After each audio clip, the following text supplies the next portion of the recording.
आउज़ुबिल्लाहिमिनश्शैतानिर्रजीम बिस्मिल्लाहिर्रहमानिर्रहीम। अस्सलाम वालेकुम डियर स्टूडेंट्स।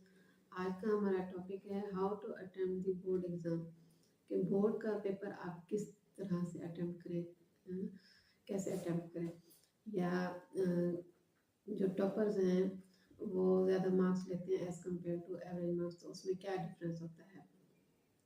तो इसके लिए बहुत से स्टूडेंट्स क्वेश्चन करते हैं कि हम सारा साल पढ़ते हैं, मोस्टली उनको 10 to 11 मंथ्स अवेलेबल होते हैं for preparation of exam. Students पूछते हैं कि हम अकेडमीज भी जाते हैं, स्कूल भी जाते हैं, रेगुलर जाते हैं, क्लासेस भी लेते हैं, टेस्ट वगैरह भी देते हैं, लेकिन उसके बावजूद हमारे मार्क्स अच्छे नहीं आते। तो आज की हमारी वीडियो बनाने का मकसद यही है कि स्टूडेंट्स को गाइड किया जा सके कि कौन कौन सी डेफिशिएंसीज हैं या कौन कौन सी ऐसी स्ट्रेटजीज हैं जो उनको यूज़ करनी चाहिए जिससे वो अपने पेपर में मैक्सिमम मार्क्स गेन कर सकते हैं।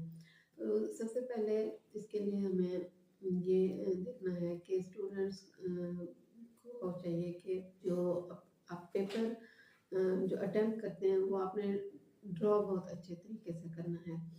कितने अच्छे से आपने ड्रॉ किया, क्योंकि जब जो एग्जामिनेशन रूम में जब आप जाते हैं, जब आप एग्ज़ाम देते हैं, आप एग्ज़ाम दे के आ जाते हैं, उसके बाद आपका जब पेपर चेक होता है तो आप वहाँ नहीं होते, आपकी पिक्चर वहाँ नहीं होती, आपकी मेहनत वहाँ नहीं होती, आपने कितनी सिंसियरिटी से आपने अपना सिलेबस कवर किया और प्रिपरेशन की, वो वहाँ नहीं होती। तो उसका आपने प्रूफ देना है। जितना अच्छा आप प्रूफ देंगे वो आपके पेपर से आपको पता चलेगा कि आपने कितने अच्छे से उसको पढ़ा। तो वो सारा आपके पेपर की अटेम्प्टेशन की बेस पे उस पर डिपेंड करता है, वहीं से ही पता चलेगा। तो इसके लिए सबसे पहले आप एक लेआउट बनाएं। आप पूरे पेपर को एक पहले उसको रीड आउट करें, उसके बाद उसका एक स्केच बनाएं। और हम अगर बात करें FAFSC की बात करें तो उसमें हमारे पास फर्स्ट जो क्वेश्चन है वो हमारे पास MCQs का होता है। You have to attempt 17 MCQs. Next question number 2 हमारे पास शॉर्ट क्वेश्चंस का होता है, question number 3 and question number 4। तीनों शॉर्ट क्वेश्चन कहते हैं। क्वेश्चन नंबर 2 एंड 3 से आपने 8 क्वेश्चन अटेम्प्ट करने होते हैं, एंड 4 से आपने 6 क्वेश्चन अटेम्प्ट करने होते हैं। सिमिलरली नेक्स्ट जो क्वेश्चन है आपके पास क्वेश्चन नंबर 5, 6, 7, 8, 9, ये आपके पास लॉन्ग क्वेश्चन के होते हैं। 5 लॉन्ग क्वेश्चन होते हैं and you have to attempt 3 long question. तो इसके लिए सबसे पहले आपने सिमेट्री बनानी है। अगर आप लॉन्ग क्वेश्चन अटेम्प्ट कर रहे हैं तो आपने आपकी फर्स्ट प्रायोरिटी होनी चाहिए कि आप जो क्वेश्चंस हैं, लॉन्ग क्वेश्चंस हैं, उनको सीक्वेंस से अटेम्प्ट करें। 5, 6, 7, 8, 9, अगर आपको 5, 6, 7, 8 आते हैं तो आप उनको सीक्वेंस से अटेम्प्ट करें। 5 आता है, 6 नहीं आता, 7, 8 आते हैं तो स्किप कर दें, 6 को 7, 8 करें। फर्स्ट प्रायोरिटी आपकी होनी चाहिए कि आपने सीक्वेंस से क्वेश्चंस को अटेम्प्ट करना है। सेकंड प्रायोरिटी आपकी ये है कि अगर आपको सीक्वेंस से नहीं आते क्वेश्चंस के आंसर्स, तो आप देखें कि आपको सबसे अच्छे से कौन सा आता है, उसको आप जो आपको सबसे अच्छे से आए उसको आपने फर्स्ट पे नहीं करना है। इसी तरह फिर आपने देखना है आपको सेकंड नंबर पे कौन सा आता है और फिर थर्ड नंबर पे आपने एक सिमेट्री बनानी है। जो आपको बहुत अच्छे से आता है वो आपने सबसे पहले अटेम्प्ट नहीं करना, ये ख्याल करना है, क्योंकि ह्यूमन साइकोलॉजी है। हमें जब पेपर चेक कर रहे होते हैं तो हमें ये होता है कि इस बच्चे ने, स्टूडेंट ने सबसे पहले अच्छा क्वेश्चन जो से सबसे अच्छे से आता होगा वो अटेम्प्ट किया होगा। तो सबसे पहले आप वो अटेम्प्ट करें जो आपको सेकंड नंबर पे आता है। सेकंड नंबर पे जो उसको आप फर्स्ट पे अटेम्प्ट करें। इसी तरह जो आपको फर्स्ट पे बहुत अच्छे से आता है उसको आप सेकंड पे अटेम्प्ट करें। तो जब एग्जामिनर चेक करेगा उसको वो फर्स्ट के भी आपके अच्छे मार्क्स आएंगे और सेकंड पे जो आप, क्योंकि वो आपका वैसे ही आपको बहुत अच्छे से आता है, उसके भी आपके अच्छे मार्क्स आ जाएंगे। तो तब तक एक टेम्पो बन जाता है एग्जामिनर का कि ये स्टूडेंट अच्छा है। उसके बाद थर्ड नंबर पे आप वो करें जो आपको एवरेज आता है। अगर 3 क्वेश्चन अटेम्प्ट करने हैं। कुछ क्लासेस में 4 होते हैं, तो उसमें आपने 4th नंबर पे वो नहीं करना जो आपको लास्ट में आता है, आपने 4th नंबर पे एवरेज करना है, और जो आपको लास्ट में अच्छे से नहीं आता उसको आपने 3rd नंबर पे अटेम्प्ट करना है। इन बातों का थोड़ा सा ख्याल रखना है। नेक्स्ट है हमारे पास कि कुछ स्ट्रेटजीज हैं। स्टूडेंट्स कहते हैं कि हमारी बैड राइटिंग है, या हमसे कटिंग हो जाती है, या हमें क्वेश्चन हमारी स्पीड है वो बहुत स्लो है, या हमें क्वेश्चन का आंसर याद नहीं आ रहा होता। तो इसमें थोड़ा सा हम इसकी स्ट्रेटजीज देख लेते हैं कि आपकी राइटिंग मैटर नहीं करती, नीट एंड क्लीन आपका पेपर होना चाहिए। राइटिंग इतना मैटर नहीं करती, रीडेबल होनी चाहिए। अगर रीडेबल नहीं है तो मार्क्स कटेंगे, रीडेबल है तो आपके मार्क्स नहीं कटेंगे। नेक्स्ट पॉइंट इज आपने मेन हेडिंग देनी है, प्रॉपर हेडिंग देनी है, जहाँ हेडिंग मैंडेटरी हो वहाँ देनी है। हर जगह आपने हेडिंग नहीं देनी। इसके अलावा आपने जो गैर ज़रूरी जो स्पेस है वो नहीं छोड़नी। बाज़ स्टूडेंट्स छोड़ देते हैं, दरमियान में जगह छोड़ देते हैं कि हमें बाद में याद आएगा तो हम लिख देंगे, वो बैड इम्प्रेशन जाता है, बैड इम्पैक्ट जाता है हमारे पेपर पे। ये नहीं करना है। अगर आपको बाद में याद आता है तो बॉक्स बना के साइड पे उसको लिख दें। नेक्स्ट पॉइंट इज कि कटिंग हो जाती है। कटिंग में बेटा आपने जो जितना पोर्शन आपका आपसे रॉन्ग हो गया, या आपको लगता है कि ये मेरा रॉन्ग आंसर है या ये नहीं लिखना चाहिए था, रिमूवर यूज़ नहीं करना आपने, उसको रैंडमली इस तरीके से उसको कट नहीं करना। उसको आपने लाइन लगानी है, उसके लेफ्ट एंड राइट छोटा सा कट लगाना है, और ऊपर उसको क्लोज कर देना है एक और लाइन लगा के। ये रिप्रेजेंट करता है कि इसको नहीं पढ़ना, ये क्लोज हो गया तो एग्जामिनर उसको रीड नहीं करेगा। नेक्स्ट पॉइंट इज मार्जिन लगाना है, प्रॉपर मार्जिन लगाना है।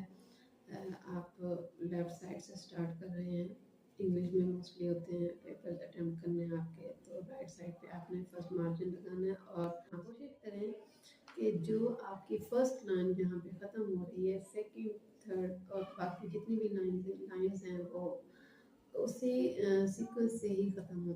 ऐसा नहीं होना चाहिए कि एक लाइन आपकी यहाँ ख़त्म हो रही है, दूसरी यहाँ ख़त्म हो रही है, फिर यहाँ ख़त्म हो रही है, फिर यहाँ ख़त्म हो रही है। उसमें एक सिमेट्री होनी चाहिए। द नेक्स्ट पॉइंट इज आपने स्टूडेंट्स बोलते हैं कि स्पीड हमारी स्लो है, तो इसको हम किस तरीके से रिजॉल्व करें। तो स्पीड स्लो, इसके लिए स्पीड स्लो उन्हीं की रह जाती है, या पेपर वो बच्चे नहीं अटेम्प्ट कर सकते जिनकी प्रैक्टिस नहीं होती। तो ज़्यादा ज़्यादा टेस्ट दें, ज़्यादा ज़्यादा प्रैक्टिस करें उसको, ताकि एग्ज़ाम में आप उसको कंपनसेट कर सकें और अपना क्वेश्चन कर सकें। और इसका एक और मेथड ये भी है कि जो क्वेश्चन आप अटेम्प्ट कर रहे हैं उसके लास्ट में जो आपकी शीट है, लास्ट में उसको रफ लिख के वहाँ पे आप पॉइंट्स बना दें कि इस क्वेश्चन में मैंने ये पॉइंट्स लिखने हैं। जब आप एक आउटलाइन बना लेंगे तो फिर आप ओरिजिनल कॉपी पे चले जाएंगे, आपके लिए लिखना इजी रहेगा। इस तरह से आपका टाइम बच जाएगा और आपके क्वेश्चंस अटेम्प्ट हो जाएंगे। तो टॉपर्स में और जो एवरेज स्टूडेंट्स होते हैं उनमें यही डिफरेंस होता है कि टॉपर्स सारे क्वेश्चन अटेम्प्ट करके आते हैं जो रिक्वायर्ड होते हैं। एवरेज स्टूडेंट है वो कोई अगर नहीं आता तो उसको छोड़ दें। तो इसका भी ये है कि आपने क्वेश्चन स्किप नहीं करना, कोशिश करें आप उसको फर्स्टली आप उसको चैप्टर रिकॉल करें कि ये किस चैप्टर से आया होता है। मोस्टली डिफरेंस को लाइन लगा के लिखें। बहुत सारे स्टूडेंट डिफरेंस को लाइन लगा के नहीं लिखते, पैराग्राफ की फॉर्म में लिख देते हैं, वो आपका आंसर काउंट नहीं होता। इसके अलावा ये कोशिश करें कि जो डिफरेंस आप लिख रहे हैं, फॉर एग्जांपल 2, 3 और 4 डिफरेंसेस लिखने हैं, तो डिफरेंसेस में भी एक सिमेट्री होनी चाहिए।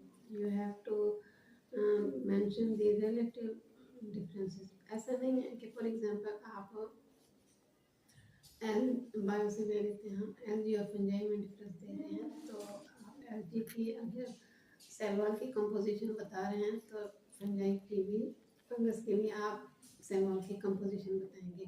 उसका मोड ऑफ न्यूट्रिशन बता रहे हैं एलजी का, तो फंगस का भी मोड ऑफ न्यूट्रिशन। फर्स्ट पे जो रख रहे हैं उसी को आप फर्स्ट पे एलजी का जो रख रहे हैं फंगस का भी वही करेंगे। इसी तरह जो सेकंड पे जो पॉइंट रख रहे हैं फंगस का भी सेकंड पे वही पॉइंट। आंसर लिख लेते हैं, खत्म हो जाता है तो एंड में आपने लाइन लगानी है, लाइन के दोनों साइड पे आपने डॉट लगाना है। इट मीन्स ये हमारा आंसर एंड हो चुका है। इसके बाद आपने सेकंड क्वेश्चन स्टार्ट करना है। तो इससे ये होता है कि आपका पेपर रीडेबल होता है, एग्जामिनर को इतना टाइम नहीं लगता चेक करने में और इजीली चेक होता है और चीज़ें इजीली डिफरेंशिएट हो जाती हैं। जब आप पेपर कर लें तो उसको पढ़ें, ये अपनी हैबिट बना लें, क्योंकि आप खुद नहीं पढ़ेंगे, आप अपनी मिस्टेक्स नहीं निकालेंगे, उसको एक्सेस नहीं करेंगे, उसकी एवेलुएशन नहीं करेंगे तो फिर एग्जामिनर आपकी मिस्टेक्स निकालेगा और आपके बहुत सारे मार्क्स कट जाएंगे। तो कोशिश करें कि अपना पेपर खुद पढ़ें, मैक्सिमम मिस्टेक्स उसमें से निकालने की कोशिश करें ताकि आपके मार्क्स ज़्यादा से ज़्यादा गेन हो सकें। टू द पॉइंट आंसर करें, जो पूछा जाए सिर्फ उसी का आंसर करें, इररेलेवेंट आंसर नहीं करें कि इधर का लिख दिया, इधर का इधर लिख दिया, तो वो भी बैड इंप्रेशन जाता है। उसके बाद आपने मार्कर यूज़ करना है हेडिंग के लिए। Blue marker is mandatory, blue marker आपने यूज़ करना है। इसके बाद इस सब के बाद आपके पास जो मोस्ट इम्पोर्टेंट पॉइंट है कि आपने तैयारी भी बहुत अच्छी की हुई है, आपने आपके कॉन्सेप्ट भी क्लियर हैं, ईच एंड एवरीथिंग, आपकी प्रिपरेशन भी है। लेकिन अगर टाइम मैनेजमेंट नहीं है तो आपका क्वेश्चन रह जाता है। तो टाइम को अच्छे से मैनेज करें। अब अगर हम एफएसएससी की बात करें उसके पेपर के, तो उसका 17 एमसीक्यूज होते हैं। कोशिश करें कि 2 मिनट्स में, मैं 1 मिनट आप मार्जिन रखें तो 2 मिनट में, क्योंकि आप अगर टाइम ज़्यादा अपने माइंड में रखेंगे तो आप उससे भी ज़्यादा लगाएंगे। अगर आप कम टाइम रखेंगे तो वो एवरेज में जाके आप उसको इजीली अटेम्प्ट कर सकेंगे। तो 17 एमसीक्यूज को कोशिश करें 1 मिनट में एक एमसीक्यूज करें, ज़्यादा फिर आपके 20 to 25 मिनट्स उसमें कंज्यूम होंगे। उसके बाद शॉर्ट क्वेश्चन हैं, 8 शॉर्ट क्वेश्चन आपने क्वेश्चन 2 से, फिर 8 3 से और 6 आपने क्वेश्चन नंबर 4 से करने होते हैं। तो उसमें आप कोशिश करें अपना मार्जिन रखें कि I have to attempt short question in 2 minutes. अगर आप इस तरीके से अटेम्प्ट करेंगे तो ये आपका तकरीबन 1 और 10 मिनट्स टाइम लगेगा। तो 20 मिनट्स वो 1 और 26 मिनट्स और 1 और 30 मिनट्स में आपके शॉर्ट क्वेश्चन एमसीक्यूज हो जाएंगे। उसके बाद आपके पास लॉन्ग क्वेश्चंस हैं। लॉन्ग क्वेश्चंस आप अपने माइंड में रखें कि आपने you have to attempt 1 long question in 25 minutes. आप 25 मिनट्स में एक लॉन्ग क्वेश्चन अटेम्प्ट करते हैं तो आप 1 और 10 मिनट्स और 15 मिनट्स तक आपका ये कंप्लीट हो जाएगा। अगर आप माइंड में यही रखते हैं कि 40 और 30 मिनट्स में मैं एक लॉन्ग क्वेश्चन अटेम्प्ट करूँगी, तो वो आपका एंड में टाइम नहीं बचेगा, आपका कोई क्वेश्चन रह जाएगा। तो इस सब के लिए आपकी हैंड वॉच मस्ट है। हैंड वॉच आपने लाजमी यूज़ करनी है। अगर आप हैंड वॉच यूज़ नहीं करेंगे तो आप सही से टाइम को मैनेज नहीं कर पाएंगे। हैंड वॉच यूज़ करने का एक तो टाइम मैनेजमेंट है, दूसरा ये आपके लिए स्टिमुलेशन का काम करेगी। थोड़ी देर के बाद आप हैंड वॉच देखें, टाइम देखें कि कितना टाइम गुजर गया, कितना रह गया, उसके अकॉर्डिंग अपने पेपर को कोशिश करें अटेम्प्ट करने की। तो इंशाल्लाह आपका कोई क्वेश्चन भी मिस नहीं होगा और आप कोई पेपर्स भी आप अच्छे से अटेम्प्ट कर पाएंगे और आपने जितने जो आपकी तैयारी है वो भी आपकी यूजलेस नहीं जाएगी। होपफुली यहाँ पे हम ये डिस्कस करते चलें कि आप अच्छा जो पेपर है उस पर एक अच्छा इम्पैक्ट डालने के लिए कीवर्ड्स को अंडरलाइन करें। कोई भी टॉपिक है, आप लॉन्ग क्वेश्चन लिख रहे हैं, पैराग्राफ के फॉर्म में लिख रहे हैं, जैसे भी, उसको आप उसमें जो इम्पोर्टेंट कीवर्ड्स हैं उनको अंडरलाइन करें। उससे ये होगा कि एग्जामिनर को पढ़ने में इतना टाइम नहीं लगेगा और वो चेक करेंगे और आपको मार्क्स दे देंगे। फॉर एग्जांपल यहाँ पे हम देख लेते हैं कार्बन की इम्पोर्टेंस देख लेते हैं। तो उसमें कार्बन इज टेट्रावेलेंट, तो टेट्रावेलेंट को आपने अंडरलाइन कर देना। इसी तरह it has the ability to form bond with multiple atoms. तो वो मल्टीपल एटम जो है नाइट्रोजन है, पोटेशियम है, ये फास्फोरस है, ऑक्सीजन है, हाइड्रोजन है उसके साथ, तो उनको आप मेंशन नीचे अंडरलाइन कर देंगे। नेक्स्ट इसी तरह आप अगर उसका बताते हैं कि it has the ability to form branch chain, straight chain और रिंग फॉर्म, तो ब्रांच, स्ट्रेट और रिंग फॉर्म को आपने अंडरलाइन, इसको अंडरलाइन का करने का ये एक बहुत बड़ा बेनिफिट है कि आपका पेपर इजीली रीडेबल होता है। और एक और बात बेटा याद रखें कि जितना एग्जामिनर को आपका पेपर चेक करने में कम टाइम लगेगा, आपके मार्क्स उतने ज़्यादा आने के चांसेस होते हैं। जितना आपका पेपर